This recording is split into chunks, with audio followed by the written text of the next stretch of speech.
السلام علیکم ناظرین، بسم اللہ الرحمن الرحیم۔ یہ نشانیاں دیکھتے ہی سمجھ جانا کہ آج لیلۃ القدر ہے۔ آئیے سنتے ہیں ڈاکٹر اسرار احمد کا یہ بیان جو آپ کا ایمان تازہ کر دے گا۔ شکریہ۔ یہ رات جو ہے مخفی کیوں رکھی گئی؟ تعین کے ساتھ کچھ معلوم نہیں یہ رات کون سی رات ہے۔ اس کا جواب تو میں بعد میں دوں گا کہ اس میں جو آراء ہیں مختلف، لیکن یہ کہ اس کو کیوں مخفی رکھا گیا، اس پر کچھ پیاری باتیں ہیں جو مفسرین نے کہی ہیں۔ پہلی بات تو یہ کہ جتنی عظیم چیزیں ہیں ان سب کو مخفی رکھا گیا۔ قیامت کب آئے گی؟ مخفی آئے گی، یہ یقینی ہے۔ کب آئے گی؟ یہ تو ان امور میں سے ہے کہ جس کا علم نبی اکرم صلی اللہ علیہ وسلم کو بھی نہیں دیا گیا، جبرائیل کو بھی نہیں دیا۔ چنانچہ حدیث جبرائیل میں واضح طور پر الفاظ موجود ہیں، وَمَا الْمَسْئُولُ عَنْهَا بِأَعْلَمَ مِنَ السَّائِلِ۔ کچھ معلوم نہیں، نہ سائل کو معلوم نہ مسئول کو معلوم قیامت کب آئے۔ اب یہ عظیم حقیقت مخفی رکھا گیا اور اس کا خاص طور پر ذکر کیا گیا سورہ طٰہٰ میں، أَكَادُ أُخْفِيهَا لِتُجْزَىٰ كُلُّ نَفْسٍ بِمَا تَسْعَىٰ۔ اگر تعین کر دیا جاتا تو جو قریب کے زمانے کے لوگ ہوتے وہ تو خوب پھر محنت کرتے آخرت کے لیے، اور ذرا فاصلے والے ہوتے وہ ذرا تساہل کرتے اس کے بارے میں۔ اس کو رکھا گیا ہے، تلوار لٹکی ہوئی ہے، کسی بھی وقت گر سکتی ہے۔ یہ جیسے گلوٹین کبھی اگر آپ نے دیکھا ہو جس طریقے سے کہ اس کا چھرا گرتا ہے، کسی بھی وقت گر سکتی ہے، لہٰذا ہر وقت چوکس رہو، چوکنے رہو۔ جیسے کہ صحابہ کرام کی شان معلوم ہوتی ہے بعض روایات سے کہ ذرا تیز ہوا چلتی تھی تو وہ سمجھتے تھے کہ قیامت آ گئی۔ اس درجے استحضار تھا اعصاب کے اوپر، اس کا اتنا اثر تھا کہ ذرا تیز جھکڑ چلا اور انہوں نے سمجھا قیامت آ گئی۔ تو اس طریقے سے قیامت کو مخفی رکھا گیا۔ اکاد اخفیہا لتجزا کل نفس بما تسعی۔ نہ آج سے 100 برس پہلے والوں کو معلوم تھا کہ قیامت کب آئے گی، نہ آج والوں کو معلوم ہے، نہ اگر ابھی دنیا کی عمر ہے ابھی 100 برس اور تو قیامت سے ایک دن پہلے بھی شاید یقینی طور پر معلوم نہ ہو سکے کہ کل قیامت آ رہی ہے، تاکہ ہر وقت جو ہے امتحان اتنا ہی شدید رہے، اتنا ہی کڑا امتحان رہے ہر ایک کے لیے۔ لتجزا کل نفس بما تجزا بما تسعی، تاکہ ہر ذی نفس کو بدلہ ملے اس کی سعی کے مطابق۔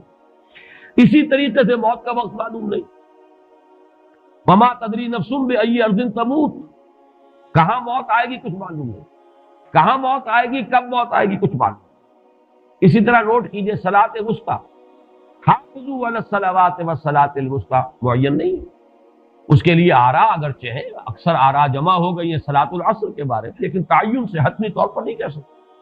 یہ رائے بھی ہے کہ کوئی بھی معین نہیں، تمام نمازیں جو ہیں وہ صلاۃ وسطیٰ کی حکم میں۔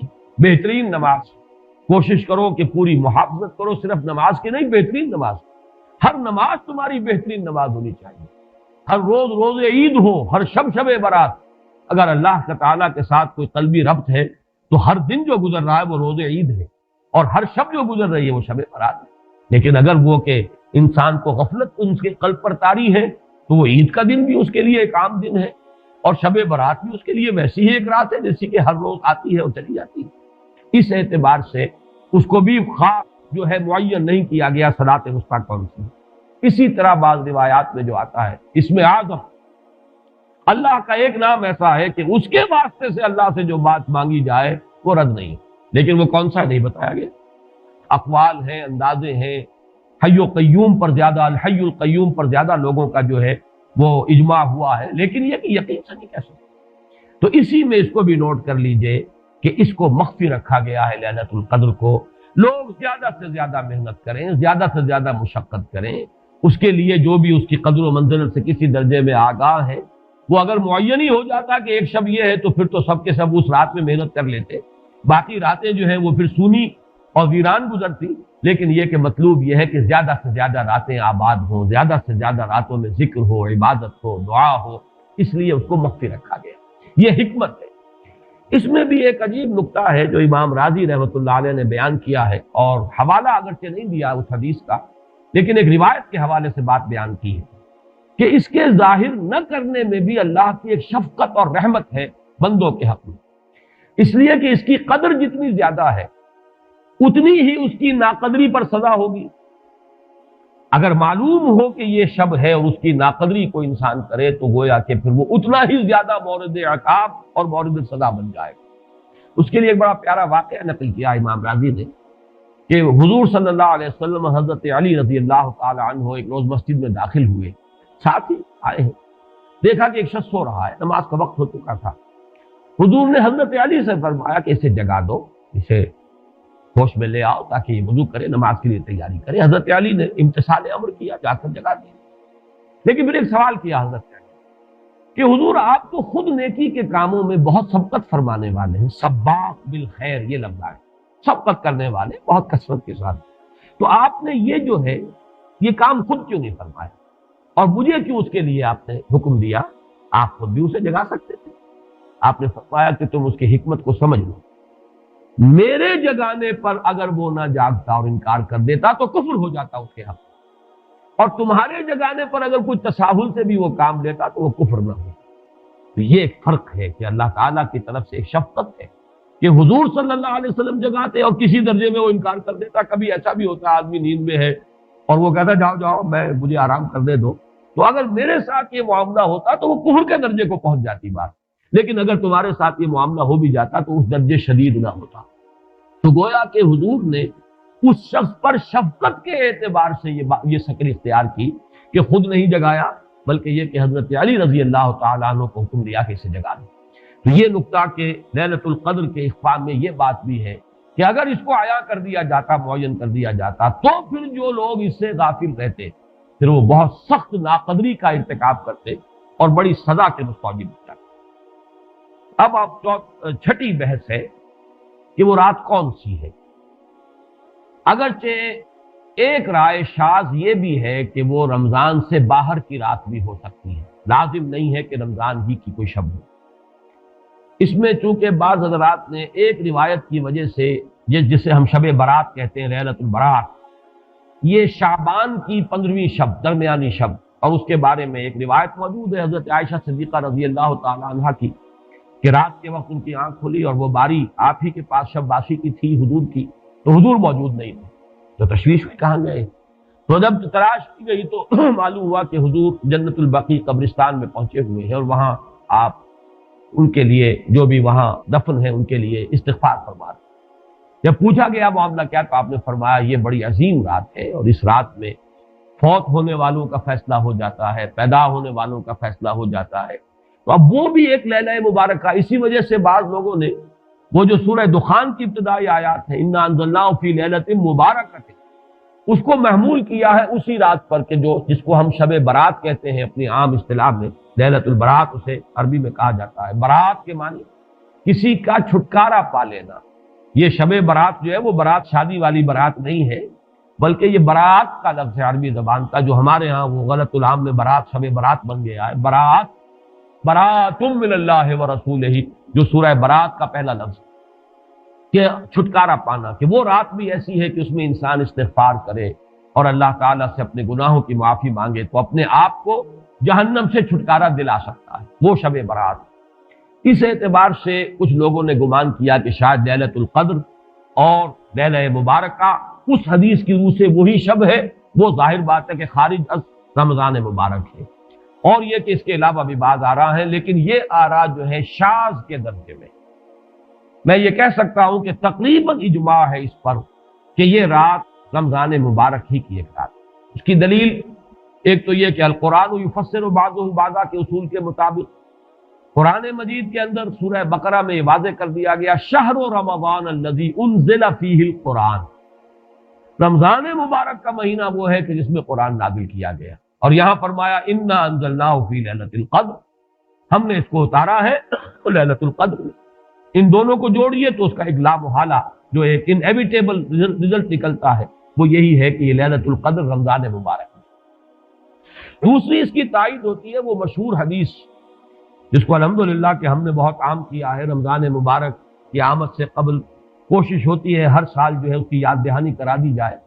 ایک طویل خطبہ جو حضور نے دیا تھا، خطبنا رسول اللہ صلی اللہ علیہ وسلم فی آخر یوم من شعبان، یہ حضرت سلمان فارسی رضی اللہ تعالیٰ عنہ سے مروی ہے کہ حضور نے شعبان کے آخری دن ہمیں خطبہ ارشاد فرمایا، یا ایھا الناس قد اظلکم شہر عظیم شہر مبارک شہر فیہ لیلۃ خیر من الف شہر، لوگوں آگاہ ہو جاؤ، تم پر ایک بہت مبارک مہینے نے، بڑی عظمت والے مہینے نے سایہ کر دیا ہے، سایہ فگن ہو گیا ہے تم پر ایک مہینہ جو بڑی عظمت والا ہے، شہر عظیم، جو بڑی برکت والا ہے، شہر مبارک۔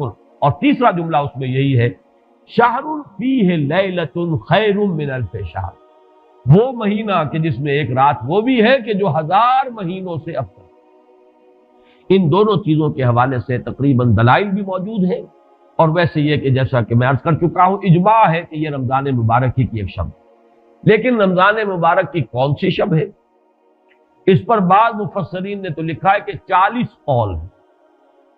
چنانچہ صاحب تفسیر مظہری قاضی ثناء اللہ پانی پتی نے، میں نے وہ تفصیل تو نہیں پڑھی، کہ 40 قول نقل، لیکن امام راضی نے جو 9 قول نقل کیے ہیں وہ میں تیزی کے ساتھ آپ کو سنا دیتا ہوں۔ ابن رزین رحمہ اللہ کا قول یہ ہے کہ رمضان کی پہلی شب ہے۔ حضرت حسن بصری رحمت اللہ علیہ، یہ ہے تابعین میں سے، اس لیے میں رضی اللہ عنہ نہیں کہہ رہا، رحمت اللہ علیہ، حضرت حسن بصری رحمت اللہ علیہ کی رائے ہے کہ یہ 17ویں شب ہے، یعنی وہ شب کہ پھر جس کے اگلے دن جو ہے وہ غزوہ بدر ہوا ہے، یوم الفرقان۔ حضرت انس رضی اللہ تعالی عنہ مرفوعاً روایت کرتے ہیں کہ یہ 19ویں شب ہے۔ محمد بن اسحاق جو بہت بڑے سیرت نگار ہیں حضور کے، ان کا قول ہے کہ یہ 21ویں شب ہے۔ حضرت عبداللہ ابن عباس رضی اللہ تعالی عنہما سے قول جو ہے مروی ہے کہ یہ 23ویں شب ہے۔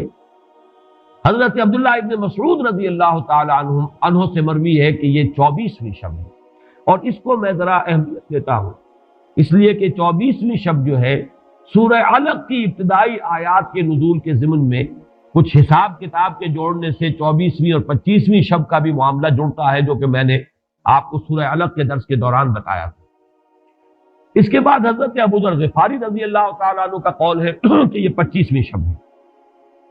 اس کے بعد حضرت ابی ابن کعب رضی اللہ تعالیٰ عنہ کا قول ہے، یہ وہ ہے جن کو کہ حضور نے خود فرمایا کہ اقرأہم ابی ابن کعب، قرآن مجید کے سب سے بڑے قاری حضرت ابی ابن کعب ہیں رضی اللہ تعالیٰ عنہ، اور ان کے بھی سینے پر آپ نے تھپکی دی تھی کہ ایک سوال کیا آپ نے کہ سب سے عظیم سورت کون سی ہے، اور جب انہوں نے صحیح جواب دے دیا سورہ فاتحہ، تو پھر یہ کہ اس پر حضور نے تھپکی دی کہ تمہیں اللہ تعالیٰ نے بہت صحیح مناسبت عطا کی ہے علم کے ساتھ۔ ان کی اور صحابہ میں سے بہت سے لوگوں کی رائے، یہاں تک کہ یہ کہا جا سکتا ہے کہ بقیہ اقوال جو ہیں وہ شاذ کے درجے میں ہیں، اور یہ گویا کہ اگر اجماع نہ کہا جائے تو بہت حد تک اتفاق کے درجے میں ہے کہ یہ 27ویں شب، اور اس 27ویں شب کے ضمن میں حضرت عبداللہ ابن عباس سے ایک روایت میں پہلے آپ کو بتا چکا ہوں کہ 23ویں شب، لیکن 27ویں شب کے ضمن میں جو مختلف روایات حضرت عبداللہ ابن عباس رضی اللہ تعالی عنہما سے مروی ہیں، ان میں بھی کچھ لطیف نکات ہیں، وہ میں بعد میں بیان کروں گا۔ اس کے بعد ایک شاذ قول اور بھی ہے کہ یہ 29ویں شب ہے۔ تو یہ گویا کہ 9 ہیں اقوال، جن میں سے بعض جلیل القدر صحابہ کے ہیں، عبداللہ ابن مسعود، ابو ذر غفاری، ابن عباس، ابی ابن کعب، لیکن یہ ہے کہ سب سے زیادہ جو اتفاق اگر اجماع نہ کہا جائے تو 27ویں شب پر ہے۔ اس 27ویں شب کے بارے میں حضرت عبداللہ ابن عباس نے 3 نکتے بیان کیے۔ ایک نکتہ تو یہ ہے کہ یہ پوری سورہ مبارکہ جو ہے سورۃ القدر، اس میں 30 الفاظ ہیں، اور ان 30 الفاظ میں سے 27واں لفظ ہے ہیا حتی مطلع الفجر، یہ 27واں ہے۔ اس کے اعتبار سے گویا کہ انہوں نے ایک ربط قائم کیا ہے کہ یہ 27ویں شب ہے۔ ایک بات انہوں نے یہ کہی ہے کہ اللہ تعالیٰ کو وطر محبوب ہے، اللہ وطر و یحب الوطر، اللہ خود بھی اکیلا ہے اور وطر کو پسند کرتا ہے۔ پھر یہ کہ وطر جو ہے اب رمضان مبارک کے اندر اگر وہ وطر شمار کیے جائیں گے تو 14-15 وطر بن جائیں گے، لیکن اس میں چونکہ آخری عشرے کے بارے میں بہت سی روایات جو ہے ان کا تقریباً اجماع ہو جاتا ہے کہ آخری عشرے میں، تو آخری عشرے میں بھی 5 وطر آئیں گے، 21ویں، 23ویں، 25ویں، 27ویں، 29ویں۔ لیکن حضرت عبداللہ ابن عباس کہتے ہیں کہ 7 کا ہندسہ اللہ تعالیٰ کو بہت پسند ہے، اور بہت سی چیزیں جو ہیں عالم تکوینی میں بھی اور عالم تشریعی میں بھی بہت سی چیزیں وہ ہیں کہ جو 7 کے ہندسے کے ساتھ وابستہ ہیں۔ 7 آسمان ہیں، 7 زمینیں ہیں، ہفتے کے 7 دن ہیں، طواف کے 7 شوط ہیں،